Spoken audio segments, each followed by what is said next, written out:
Communism and religion don't go together, but holidays don't disappear just because of politics. So how was Christmas celebrated in Poland under communism? Although celebrating religious holidays wasn't in line with communist propaganda, Catholicism in Poland was so strong that the communist government had to make some concessions.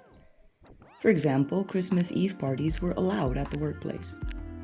Naturally, words like Christmas and Santa Claus were officially replaced with things like Father Frost and the holiday season, but many Poles ignored this. Citrus fruits were very popular. They were used in different types of cakes and desserts, or sometimes treated as a decoration. For example, cloves would be poked into oranges to create decorative patterns. To this day, many Polish people associate oranges and the smell of oranges with Christmas.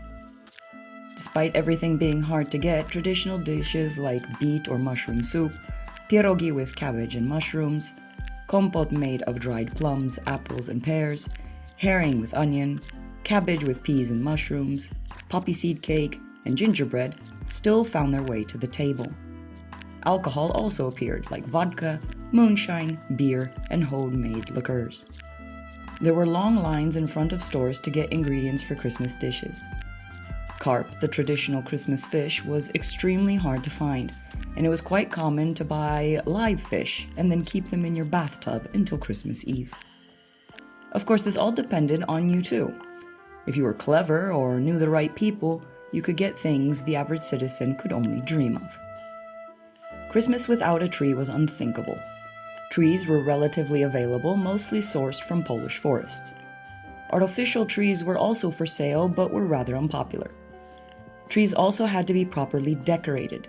Christmas glass ornaments were very popular, as were handmade ornaments made out of paper, which included colored paper chains, straw, and other materials. Wrapped candies, cotton that imitated snow, and long strands of angel hair would also be used. Since everything was difficult to get, presents were usually rather small and often handmade. The sharing of a Christmas wafer was very common, usually accompanied by wishes of good health and wealth. Christmas was a time of bringing people together. Christmas carols were still very popular and sung among the people, even though the communists frowned upon this practice. Christmas pageants also drew crowds of all ages.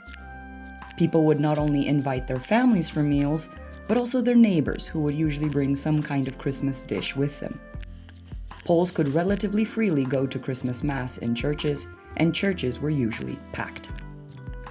If you want to get a feel for what Christmas looked like during communism, check out Warsaw's amazing Christmas decorations, since a lot of them are inspired by that time period.